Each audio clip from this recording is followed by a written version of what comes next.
Hello, boys and girls. Today's lesson from Math Mama Simone Sanaciro is applying powers of 10. So this is lesson 2.3 in my book. So would you be able to do 5 times 40 or 50 times 40 or 500 times 40 or 50 times 400? Would you be able to do these in your head without a calculator or without writing anything down? I want you to think about that. What looks familiar in all three of these problems? Well, you might notice that each of those problems has a 5 and a 4. And we know that 5 times 4 is one of our basic math facts. And we know that 5 times 4 is 20. So in the problem 50 times 40, you notice that there's a 5 and a 4, but then there's also some zeros, which should send a signal to you that's, oh, this is powers of 10. So in the problem 50 times 40, you know that 5 times 4 equals 20. And then you just attach 2 zeros to the answer because there's a 0 after the 5 and a 0 after the 4. So 50 times 40 equals 2,000 because 5 times 4 equals 20, and then you attach 2 more zeros, making it 2,000. Knowing basic math facts, multiplication math facts, is going to make things a lot easier when we're trying to solve problems like 5 times 40 or 50 times 400. This is what we call in 5th grade extended multiplication facts. Why is it an extended multiplication fact? Well, because we know that 50 times 40 is also 5 times 4 times 10. We know that 5 times 4 is 20, and then attaching another 0 because you're multiplying that 5 times 4 by 10 or 10 to the first power.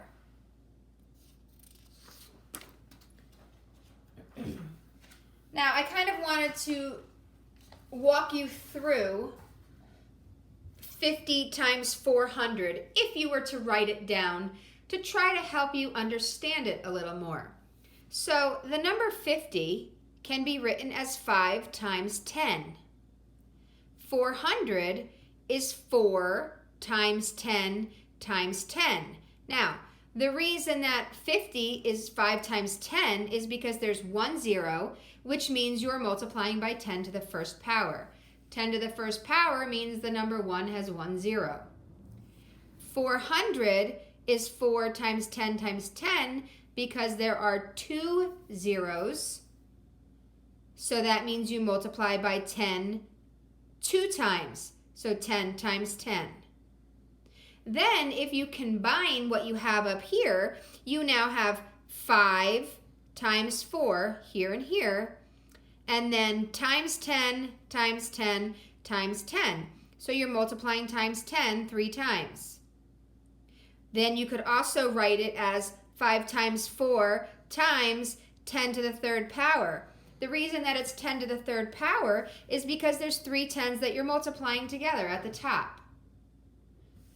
When we could also say 5 times 4 times 10 to the third power, which is the same as 20 times 10 to the third power.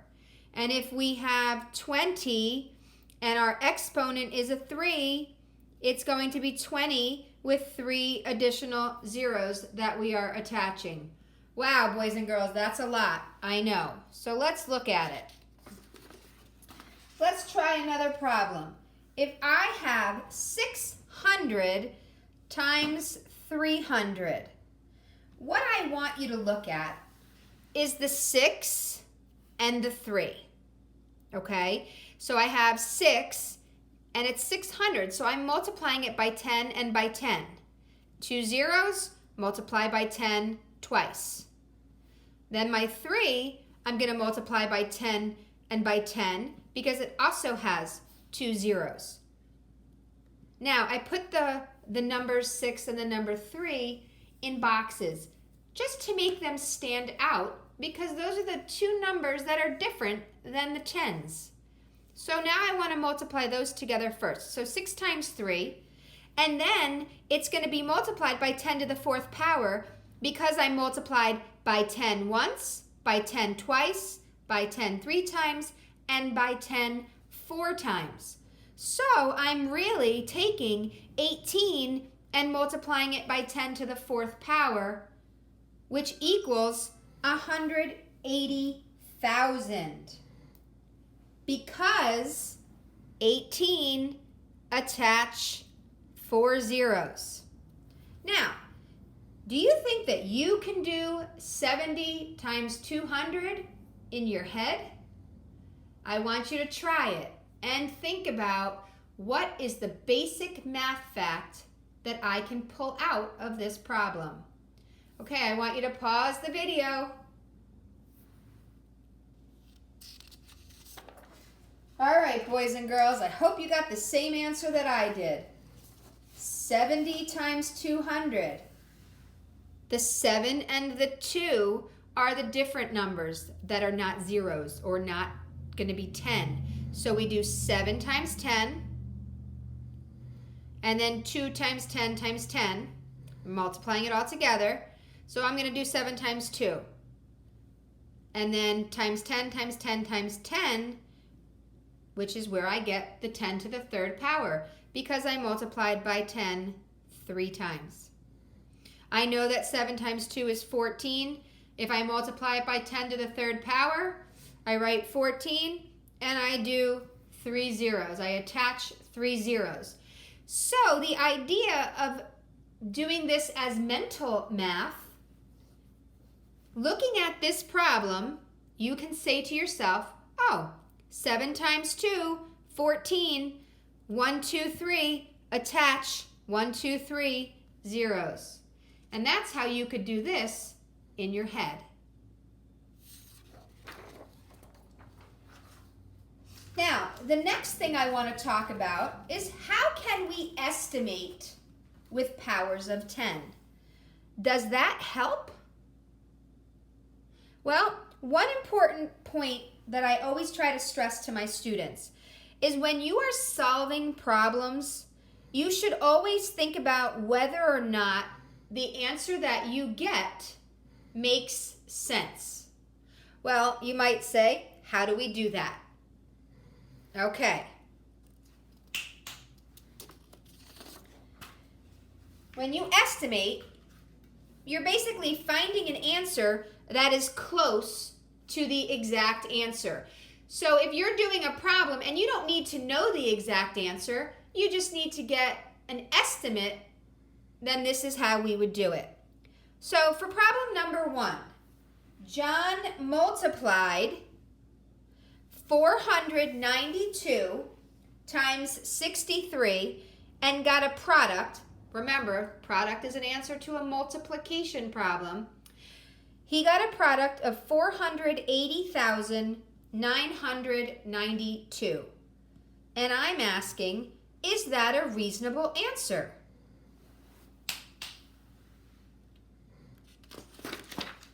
Before we do this problem, let's review rounding.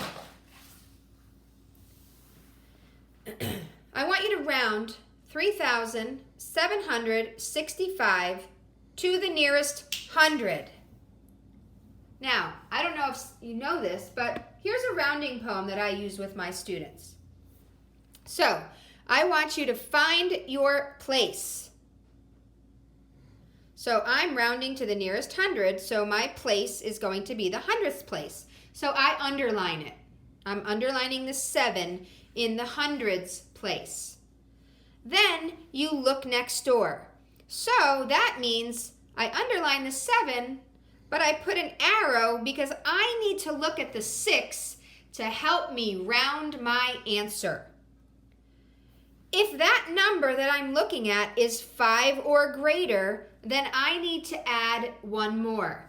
In this case, it's a 6. 6 is greater than 5, so I need to add one more number to my 7. If it was 4 below, I'm just going to let it go and leave it the same. Now, we already decided that it was 5 or greater, so my 7 becomes an 8. All the digits to the left of my 8 stay the same, so they're going to stay a 3. And then the digits to the right, 0 is your name. So where the 6 and the 5 were are now 2 zeros.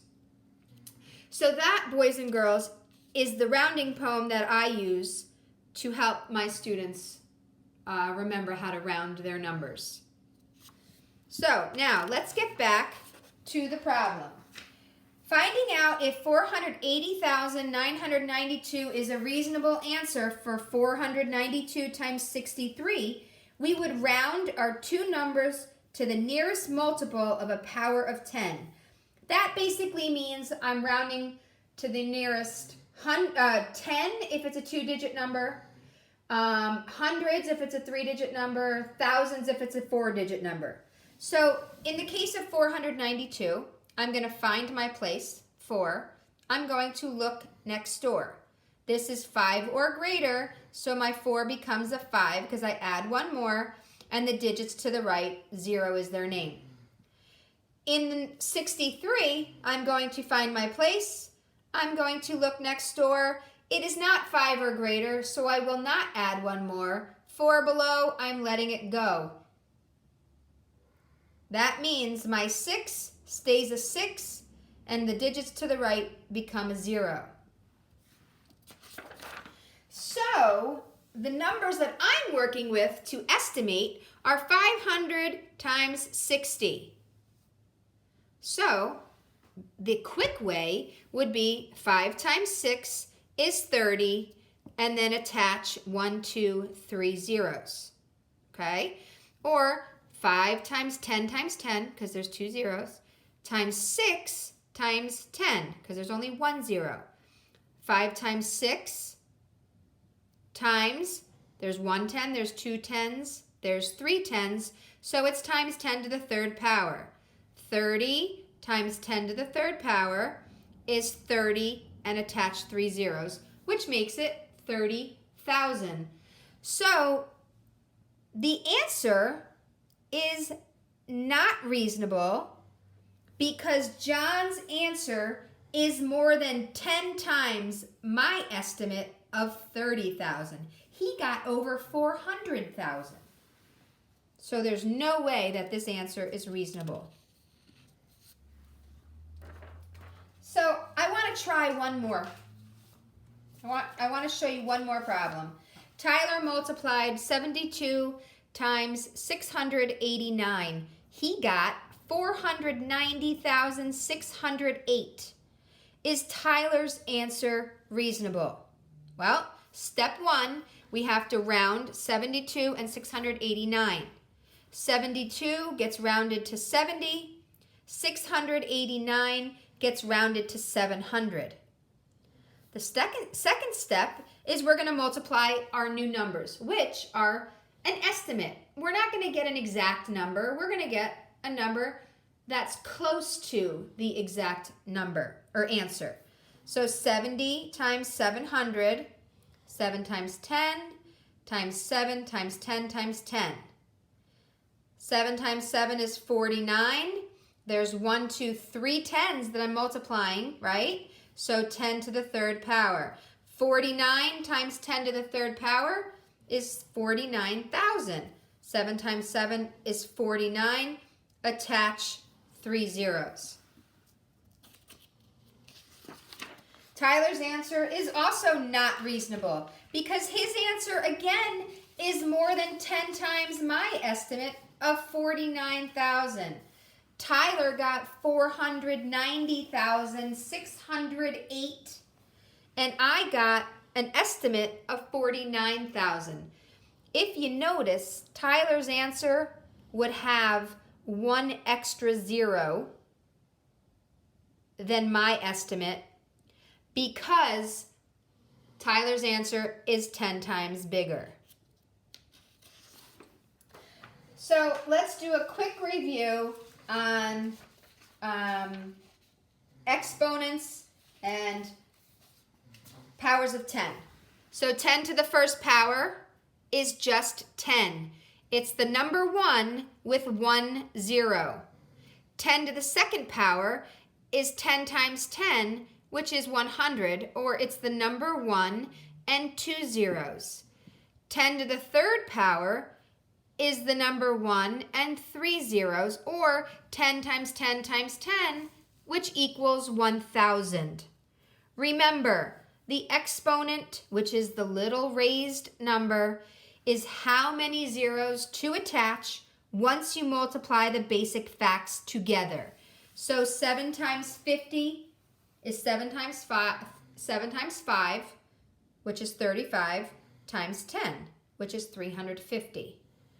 Or 35 times 10 to the first power.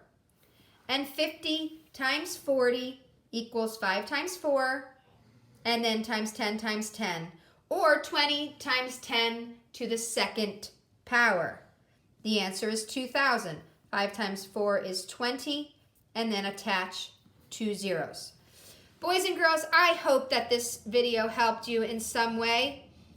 Thank you so much for watching. I hope you learned. And I will see you again.